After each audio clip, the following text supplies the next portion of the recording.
Hello there, my very good friends. On today's wrestling news, WWE Evolution sounds like a bit of a mess. I'm going to tell you the real reason All In isn't at Wembley. Chad Gable, Hatebreed fan, confirmed he has gone under the knife. And Ian Riccaboni resigns with AEW. I'm Adam. I hope he hasn't resigned. Yeah, please God, no. That'd be grim. This is the after news. Oh, okay, let's talk about Chad Gable.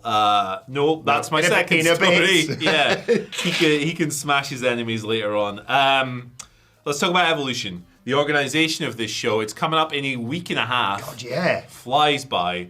Sounds like a quite chaotic situation regarding this. Thanks, Liv Morgan. Yeah, the organisation surrounding this. So, Fightful have a new report on it talking about how the show is finally coming together in this short time span. They noted that they'd wanted Trish Stratus for a program with Tiffany Stratton. Ooh. That had started to unfold in Pittsburgh on the SmackDown tapings. However, there's also a number of other legends who've been contacted. They say that inquiries have been made over the last few weeks as to who would appear and who will not. Some of the creative and the negotiation for this came down to the wire. Apparently, also, Liv Morgan got injured, and that caused a bunch of shifts. If you think about that, like Liv's booking could impact like a bunch of different people, from Rhea Ripley to Raquel to Roxanne to whoever the heck else. Lots of people impacted by that. That's caused a few problems too. Apparently, creative wasn't expressed to the roster for the plans for the women's tag team that is going to be in that match. It's a four-way. It's Raquel and Roxanne, Raw tag team, SmackDown tag team, NXT tag team.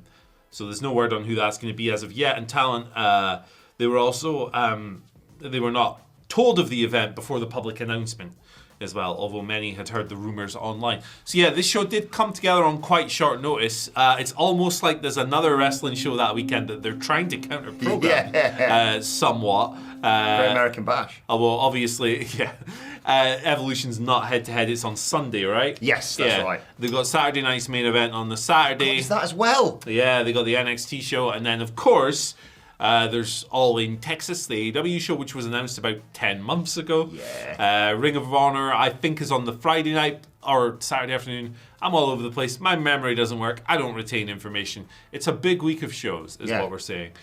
So there's clearly some counter-programming going on there. Now, as a viewer, I don't care. I get 5 wrestling shows in a weekend, brother. Yeah. That's awesome. But, you know, so it sounds like this is a bit more of a thrown-together thing. With a lot of last-minute planning going on rather than some long-term, well-planned-out, historic monument show.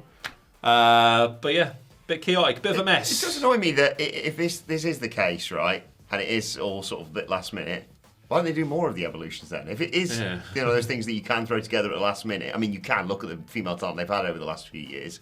Why don't they do more of them? You do one a year. Yeah, and also, it always astonishes me when companies so big are still a bit like, oh God, the show's in 2 weeks. Yeah.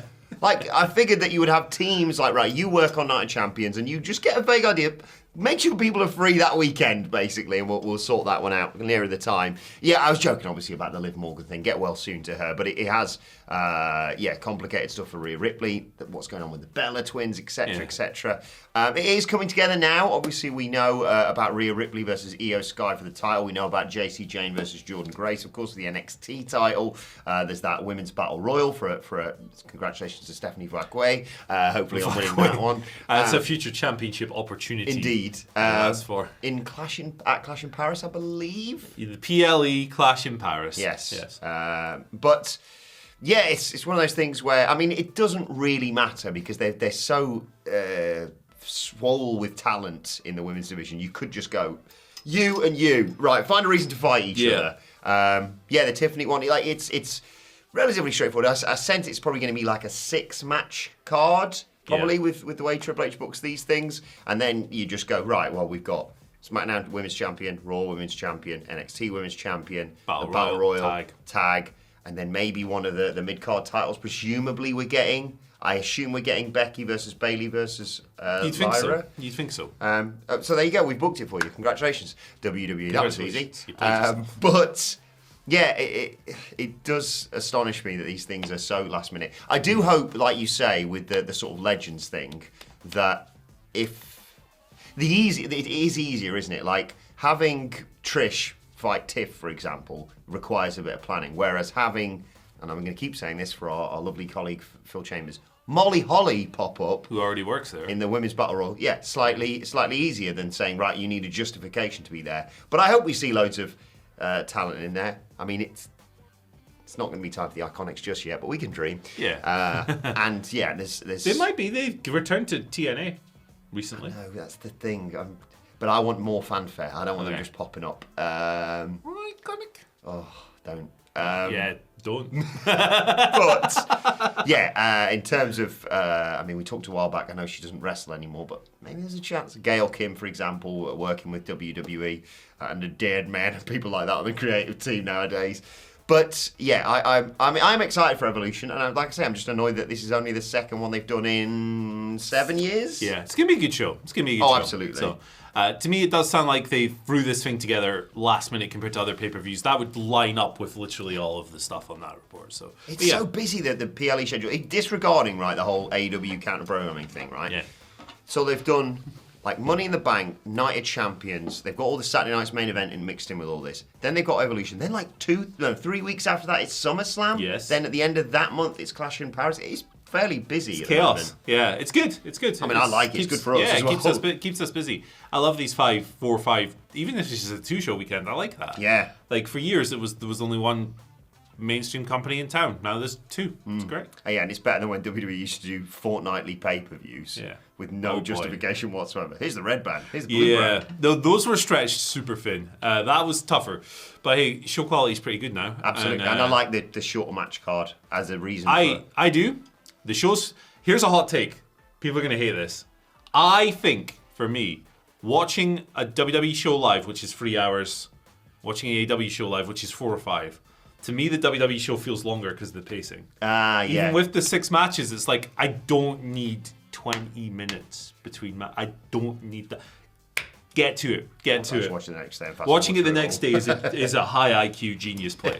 It's an absolute genius. You can just skip all the adverts, all the peacock nonsense, and you're good. And if you're sick of seeing adverts, I forgot to mention this on the morning news, but you've reminded me here. Call the Berserker. Check out the amazing deal we've got with our friends at NordVPN. They are fantastic, and they are giving you 76% off a $50 Amazon gift card and 4 months free right now.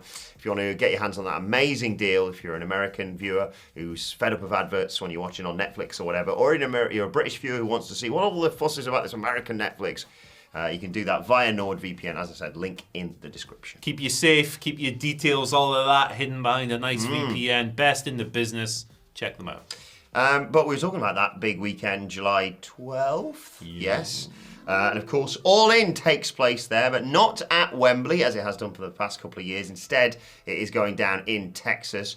Why isn't it at Wembley? Well, Tony Khan has revealed on The Rich Eisen Show it's all Chris Martin's fault. That's right, Coldplay, apparently the reason why All In isn't taking place at Wembley this year. I mean, we still get Forbidden Door. Yeah. And if you're heading to Forbidden Door, why not head to Sweet Chin Disco afterwards, Dice.fm if you want tickets for that one. But yes, Tony was on The Rich Eisen Show and said, it's going back to Wembley next year, by the way. Coldplay are booked this weekend out years in advance. We've got 81,000 fans in Wembley for AEW All In. I can't wait to go back and do it again. But yes, Coldplay basically had shotgunned Wembley Stadium for 2025. But they will be back there in 2026. No Coldplay. They are banned from Wembley for all of next year. I actually had an exclusive report on this, but my lips were sealed. I actually personally spoke to one of my contacts within AEW, who I can't reveal, who said to me, look, we're in a bit of trouble. But Tony said, don't worry. With regards to All In, I can fix you. I've had a bit of a rush of blood to the head. Coldplay are in my place, but don't worry, we're going to go on an adventure of a lifetime and go to the paradise that is Texas instead. Coldplay. Yep. I like Coldplay. I think Coldplay have got 0 tracks. 0 tracks. What do you rather listen to, Coldplay or the Beatles? Coldplay. Easy. Easy.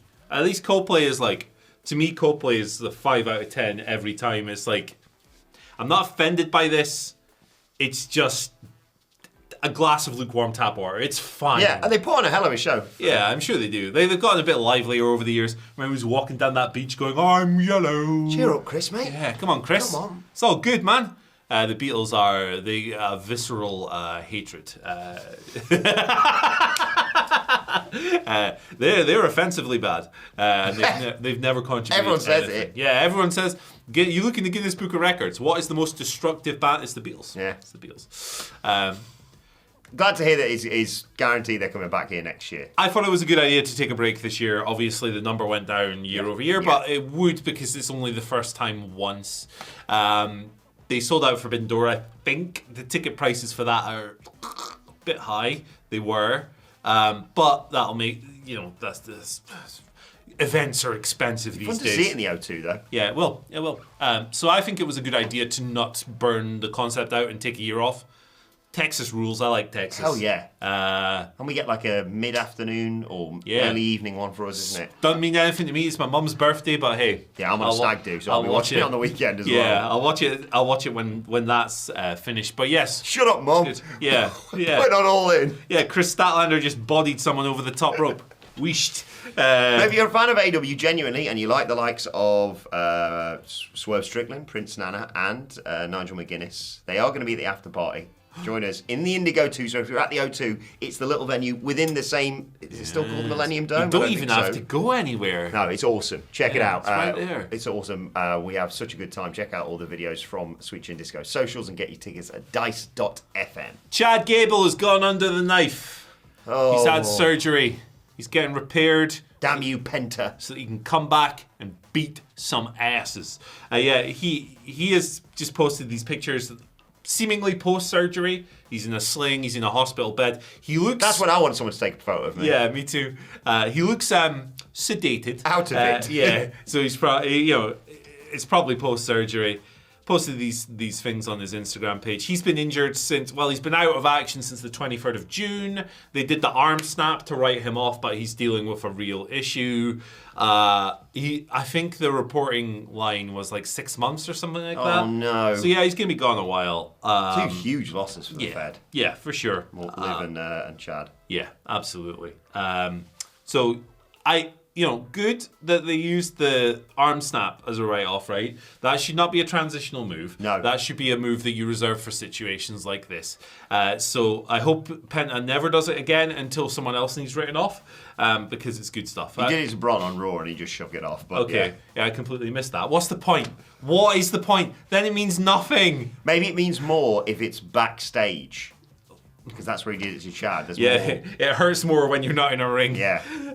What's the point, man? Make moves mean stuff. People clown on other companies for moves all the time. What's this? Oh, that's annoyed me. I didn't even notice that on Raw. Gee whiz. Pay more attention, Andrew. But yeah, he's going to be gone for a while. It sucks. Chad rules. And I hope he's back soon. Yeah, same with the Liv thing really here. On the one hand, I would love to still have him on camera because I think he's such an entertaining guy. He's a huge loss, and I do hope that when he comes back, WWE, a bit like Liv, will be like, right, let's push this person to the moon. So there's a bit of me that wants him to still pop up and, be the entertaining character he can be, just like Liv Morgan. But also, go away so everyone really misses you. And get well soon. If that's the most important thing, obviously, whatever's best for your recovery. But when Liv and Chad come back, oh my word, it's going to be amazing. It's going to be good. It's very interesting as well because obviously he's in the sling, he's gone under surgery, and then yet on the same episode of Monday Night Raw, we saw El Grande Americano and he wasn't in a sling, so that's put any rumours about that one to bed. And having gone onto the knife, he's going to... Where's this going? Having gone under the knife, he's going to have to show a lot of perseverance. Because as we all know, satisfaction is the death of desire. But if he can become the beholder of justice, he will smash his enemies. I did the Coldplay gimmick that you did, but for Hatebreed. Ah. There you go. And also, I hate the Grande Americano gimmick. Let's stop being cute about this. Oh, what about him? It's a mystery. Boils my brain. Let's move on to something that we can all agree on. Ian Riccaboni's great. Yes, he's the best. And he has re-signed with AEW. He announced on social media on Tuesday as much, saying, re-signed with AEW /ROH. Very grateful and excited for what's to come. Celebrated by eating some hot dogs at the Iron Pigs at various points. Brother. Since reaching an agreement, which was a while ago at this point. A lot of hot dogs for me and the family, and it was, of course, day, and he celebrated AEW Dynamite 300, which he said was tomorrow, which is now today, of course. See you in California. Also, got a great response to this. Everyone loves Ian Riccaboni. And just to add to how great a guy he is, he says, a little overwhelmed by the response. Holy smokes. The generosity in this deal will be paid forward. Part of this will go toward the Salisbury Youth Association as part of a community effort to reduce producer, eliminate cost as a barrier for kids to play sports like we did for baseball. What a top guy. What a good guy. He seems like the nicest man. Never met him. He seems really nice. The only one of my favourite Ians. Yeah. Yes, he's up there. I've got other Ians that are higher, Beale. but he's up there. Ian Jess. Ian Riccaboni, I think, is the best commentator in AEW. I agree. / Ring of Honor. I think. Look, I love Taz. I really enjoy Tony Schiavone. I think Excalibur's good. I think Jim Ross, when he comes in and does his little spots, is still good. That's a perfect role for Jim Ross. But I think, talking play-by-play announcers, Riccaboni's the best. Consistently great, yeah. He's so engaged. He's so engaging. He's really good at adding context. I think Excalibur, to me personally, and this is just my take, sounds a little tired, sounds a little bored. Riccaboni, you never have those problems, and I'm not playing them against each other. I just think Ian's the best, is what I'm trying to say. I think he's great. I'm glad they've retained him. I know part of his schedule, like, he does a couple of days a week because he's likes being home with his family. Fair enough. He's a good guy. The only person on planet Earth that doesn't like Ian Riccaboni is Kevin Kelly, it seems. Oh, yeah. Let's not get too much into that stuff. But yeah, shout outs to Ian. I'm glad he's staying. He's really good. In an era where I have to put up with Pat McAfee once a week, I'm glad to have an Ian Riccaboni. Yeah, genuinely, pure speculation on my behalf, though. I would not have been surprised if I heard a report that said WWE was sniffing around him, because I think he's so talented, like you say. He's fantastic. So it's a good thing for AEW to lock him down to another deal. Now I really want a hot dog after reading that tweet. But yeah, donating some of his money as well to that Salisbury Youth Association. Great move. What a dude. Top bloke, good guy. Let's go to Costco and get a hot dog. £1.50 with a drink. It's inflation proof, isn't it? It's the best deal ever. Yeah, they sell them at a loss because the guy, they tried to put them up once, but the guy who owns it was like, "No, I will quit. I will put the hot dog in your ear. You won't enjoy that experience." You won't be able to hear after that. Hear the hot dog. Also, if anyone's watching from Costco and can hook me up with a card, let me know. Yeah. I'm not a doctor or a lawyer or whatever you have to be to qualify for my it. partner works in education, so we kind of slipped in. We slipped in. Bumped into her the other day, did I tell you? In Tesco. Hanging out. Once you're in, you're in. That's it. Once you got your card, you can just renew it. You don't have to go, yes, like the stonemasons, isn't it? Yeah. They got a secret handshake. You come in and the guy's like, "Why, aye, man?" And is Costco part of the Illuminati? Yes. They got your mind, soul, and your body. It's crazy. Send all the love to Ian Riccaboni. Let us know your thoughts on all today's news stories in the comments section below. If you want to check out this morning's news video, which is, what did we talk about again? The Illuminati. Yeah. It's right here. We talked about Wombles. We did talk about Evolution was this one, wasn't it? What did we talk about on the other one? Can't remember. It's great, whatever it is. Hey, look, the thumbnail's right there. Check it out. Yeah, bye. Bye.